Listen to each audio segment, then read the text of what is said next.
अस्सलाम वालेकुम, नमस्कार, सत श्री अकाल, केम छो। स्वागत है दोस्तों आप सबों का मेरे चैनल पर, यूट्यूब चैनल पर। जैसा कि कुछ लोग नए व्यूअर्स हैं जो नए पहली बार मेरी वीडियो देख रहे हैं, तो उन सबको आपको मैं बताना चाहूँ कि मैं एक सिक्योरिटी ऑफिसर हूँ एयरलाइंस में। तो एयरलाइंस में से ज़्यादा जुड़े होने की वजह से मेरी जितनी भी टॉपिक्स हैं, जो भी मैं वीडियोस बनाता हूँ, वो एयरलाइंस और एविएशन से रिलेटेड ज़्यादातर है।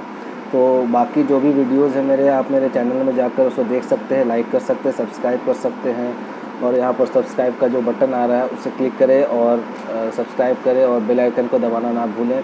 तो एक्चुअली मैं एयरपोर्ट से रिलेटेड वीडियो ज़्यादा बनाता हूँ ताकि जो भी पैसेंजर्स ट्रैवल कर रहे हैं तो उन्हें कोई जो भी परेशानियाँ झेलनी पड़ रही है या जो भी मुसीबत का सामना करना पड़ता है, उससे उनको निजात मिले या उनसे कुछ हेल्प मिल पाए उन सभी को। इसलिए मैं कोशिश करता हूँ कि सारे टॉपिक्स को एक धीरे धीरे कवर कर सकूँ। तो मेरे हर एक वीडियो आप देख सकते हैं, इसमें अलग अलग टॉपिक्स को मैंने कवर किया है और कोशिश करता हूँ कि जो कॉमन टॉपिक्स है जिसमें लोगों को ज़्यादा परेशानियाँ हो रही है, मैं उसको कवर करूँ।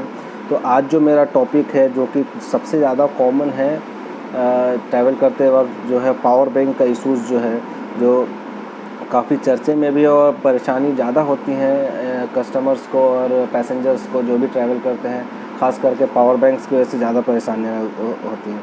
और जितने भी मेरे फ्रेंड्स हैं और जो दोस्त वगैरह हैं या जितने भी व्यूअर्स हैं, वो मुझसे कमेंट्स में पूछते भी हैं कि अगर पावर बैंक हम ले जाना चाहें तो वो हम कैसे लेके जा सकते हैं या उसके क्या रूल्स हैं, उसको कैसे फॉलो करें।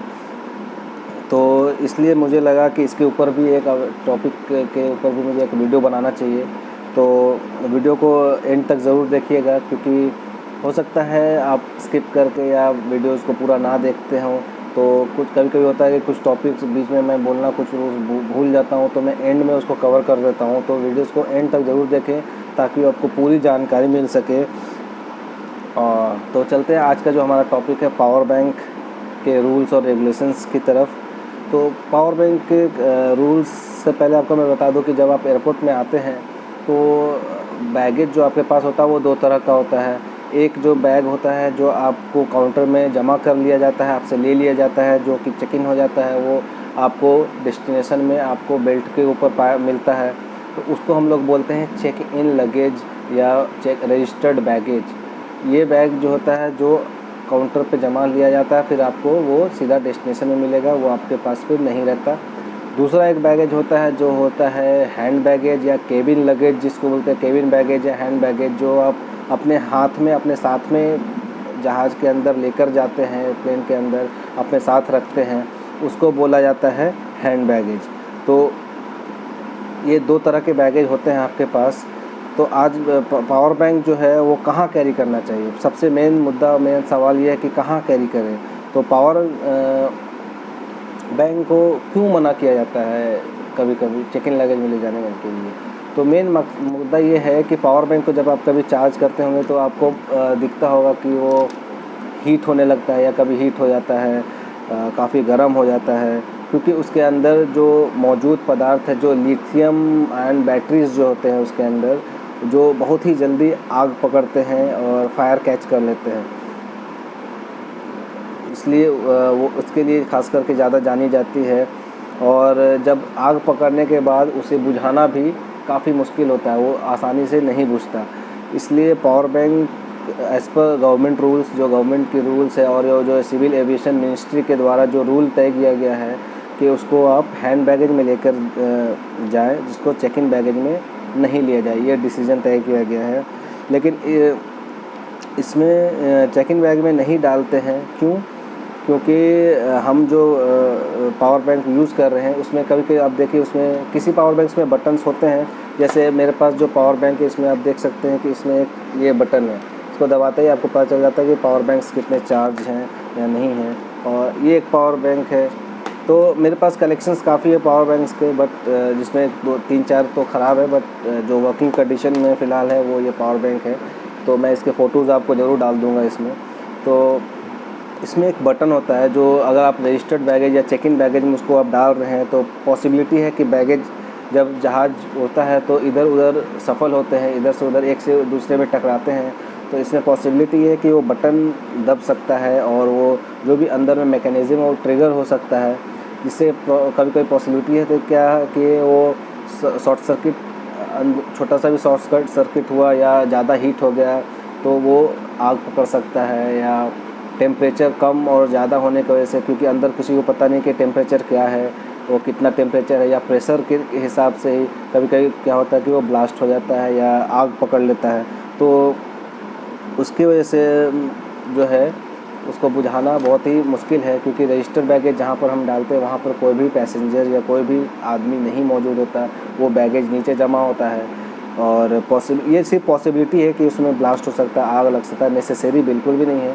कुछ केसेस ऐसे आए हैं जिसमें पावर बैंक्स में आग लगे हैं या ब्लास्ट हुए हैं, तो इसलिए प्रिवेंटिव मेजर्स पहले से लिया जाता है ताकि इससे आपको बचाया जा सके, क्योंकि एक छोटी सी गलती की वजह से बहुत ही भारी नुकसान का सामना करना पड़ सकता है। तो हैंड बैगेज आपके पास होता है, अगर उसमें कुछ भी स्मोक हुआ या अगर आग लगने से पहले धुआं निकलता है या आग लगा या ब्लास्ट हुआ, तो उसे हैंड बैगेज या अपने पास रखने से क्या होता है कि हम उसको काबू कर सकते हैं, उसको बुझा सकते हैं या उसको कंट्रोल कर सकते हैं। और रजिस्टर्ड बैगेज में होने की वजह से, क्योंकि वहाँ पर कोई भी मौजूद नहीं होता, तो उस आग को या जो ब्लास्ट होता है उसके इफ़ेक्ट को हम लोग कंट्रोल नहीं कर सकते, जिसकी वजह से पूरे जहाज़ में आग लग सकता है और सारे लोग को नुकसान हो सकता है। इसलिए उस नुकसान से बचने के लिए प्रिवेंटिव मेजर्स लिया जाता है कि पावर बैंक जो है एक वो हैंड बैगेज में ही अलाउड होगा, ये रूल बनाया गया है, और चेक इन बैगेज में ये बिल्कुल भी अलाउड नहीं होगा। और पावर बैंक जब आप खरीदते, एक रूल ये भी बनाया गया है कि जो भी पावर बैंक्स हैंड बैग में जो अलाउड होगा वो 100 WH का ही होना चाहिए या उससे कम का होना चाहिए।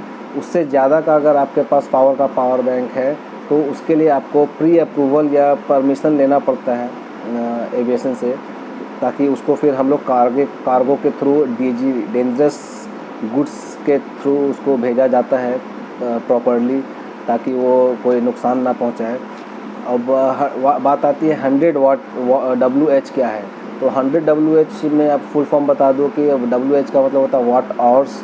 तो 100 वाट आवर्स जो है वो उससे कम जितने भी पावर बैंक्स आपके होंगे आप उसमें चेक कीजिएगा, उसमें 75, 70, 60 इतने वाट आवर्स के होते हैं। तो ये जो है वो सेफ़ है, जो आप कैरी कर सकते हैं हैंड बैगेज में।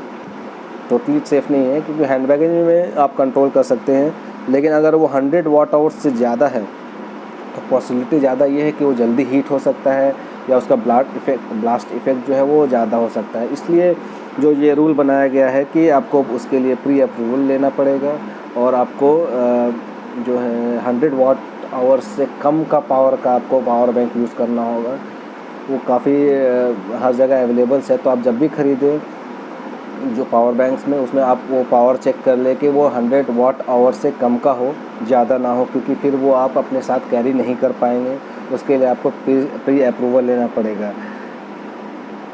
और कुछ सवाल जो कभी कभी पैसेंजर्स बोलते हैं कि चेक इन बैग में मैंने पावर बैंक अगर डाला है तो आपको कैसे पता चलेगा।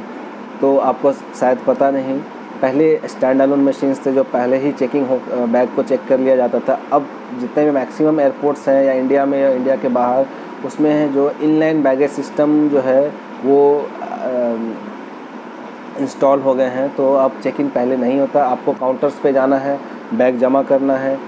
बैग जमा होने के बाद अंदर में कहीं कहीं पे 4 स्क्रीनिंग लेवल्स है, 3 स्क्रीनिंग लेवल्स है। तो इसलिए आपसे पहले हर कस्टमर से या पैसेंजर से पूछा जाता है कि आपके बैग में कोई भी पावर बैंक या बैटरी का आइटम नहीं है।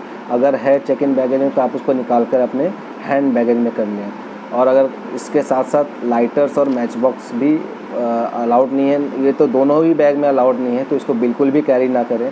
लेकिन जहाँ हम आज बात करें पावर बैंक की, तो मैं पावर बैंक के बारे में आपको बताऊँगा कि पावर बैंक को जब पूछा जाता है काउंटर पे, तो आप सही सही बताएं कि आपके हैंड बैगेज में है या नहीं है।